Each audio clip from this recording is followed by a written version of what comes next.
একাংশ কংগ্ৰেছীৰ দেহত বিজেপিৰ ভাইৰাছ আঁতৰাবলৈ তৎপৰ গৌৰৱ গগৈ ভাইৰাছ আঁতৰি নগলে অস্ত্ৰোপচাৰ হ'ব কংগ্ৰেছ দলত থাকিও বিজেপি প্ৰীতি পুহি ৰখা বিধায়ক কৰ্মীলৈ চৰম সকিয়নি প্ৰদেশ কংগ্ৰেছৰ নৱনিযুক্ত সভাপতি গৌৰৱ গগৈ প্ৰদেশ কংগ্ৰেছৰ সভাপতিৰ দায়িত্ব গ্ৰহণ কৰাৰে পৰা দলৰ সাংগঠনিক ভেটি মজবুত কৰিবলৈ জিলাই জিলাই বিভিন্ন কাৰ্যসূচী গৌৰৱৰ দেওবাৰে গৌৰৱ গগৈ উপস্থিত হ'ল মঙলদৈত গৌৰৱ গগৈক উষ্ম আদৰণি শ কংগ্ৰেছীৰ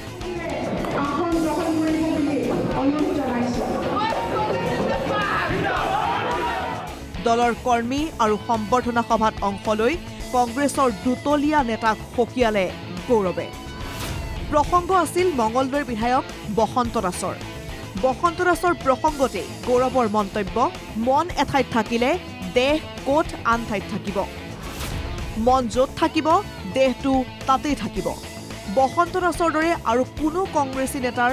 দেহ মন যদি দুধুৰ মুধুৰ অৱস্থাত আছে তেন্তে ভাল দৰৱ দি কংগ্ৰেছ নেতাৰ দেহৰ পৰা বিজেপিৰ ভাইৰাছ আঁতৰাব গৌৰৱে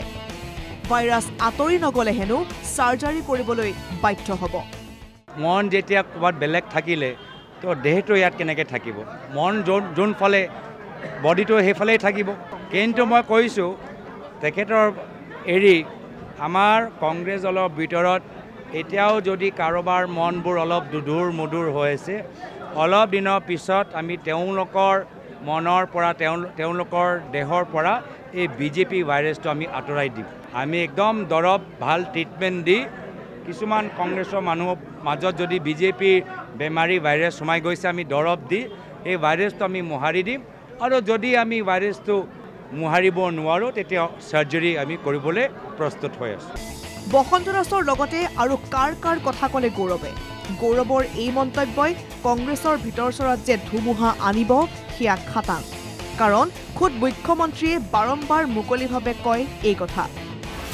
বিজেপিৰ এজেণ্টেৰে ভৰি আছে অসম কংগ্ৰেছ খুদ ভূপেন বৰাৰ স্থিতিক লৈও উত্থাপিত হৈছে বহু প্ৰশ্নৰ অৱশ্যে বিজেপিলৈ যোৱাৰ কথা পোনচাতে অস্বীকাৰ কৰিছে প্ৰদেশ কংগ্ৰেছৰ বিদায়ী সভাপতি ভূপেন বৰাই বিজেপিলৈ আহিব চৰ্চা চলি আছে ভূপেন বৰা গেৰুৱা বসন পিন্ধি মই সেই কথাটোৱে কৈছোঁ যে অসমৰ ৰাইজৰ মোৰ প্ৰতি যিটো বিশ্বাস আৰু আস্থা ভালপোৱা আৰু আশীৰ্বাদ এয়া যাতে কোনো কাৰণত কেতিয়াও নকমে তাৰ কাৰণে মই সৰ্বোকৃষ্ট চেষ্টা কৰিম মই যোৱা সময়ছোৱাত অসমৰ ৰাইজৰ পক্ষত থাকি পেলাই এটা বিৰোধী সত্তাক প্ৰতিনিধিত্ব কৰিছোঁ বিৰোধী সত্তা এটাক মই প্ৰতিনিধিত্ব কৰিছোঁ মই বিৰোধীসকলক একত্ৰিত কৰিবৰ কাৰণে চেষ্টা কৰিছোঁ আৰু এতিয়া দলে মোক যেনেকৈ কাম কৰাৰ সুযোগ দিব সেই যুঁজখন অব্যাহত থাকিব শনিবাৰে মন্ত্ৰী জয়ন্ত মল্ল বৰুৱাই দিয়া মন্তব্যৰো প্ৰতিক্ৰিয়া গৌৰৱ গগৈৰ শনিবাৰে তামোলপুৰলৈ গৈছিল গৌৰৱ এই সন্দৰ্ভতে কটাক্ষ কৰি গৌৰৱৰ ৰাস্তা ভুল হোৱা বুলি কৈছিল মন্ত্ৰী জয়ন্তই গৌৰৱ হেনো ধুবুৰীলৈহে যাব লাগিছিল মন্ত্ৰী জয়ন্ত মল্লৰ এই মন্তব্যৰ প্ৰতিক্ৰিয়া প্ৰকাশ কৰি মঙলদৈত গৌৰৱে ক'লে তেওঁলোকতো নাৰাজ হ'বই মোক অসমৰ পৰা আঁতৰাই ৰাখিব খুজিছিল তেওঁলোকে কিন্তু জয়ন্ত মল্লহঁতৰ উদ্দেশ্য সফল নহ'ব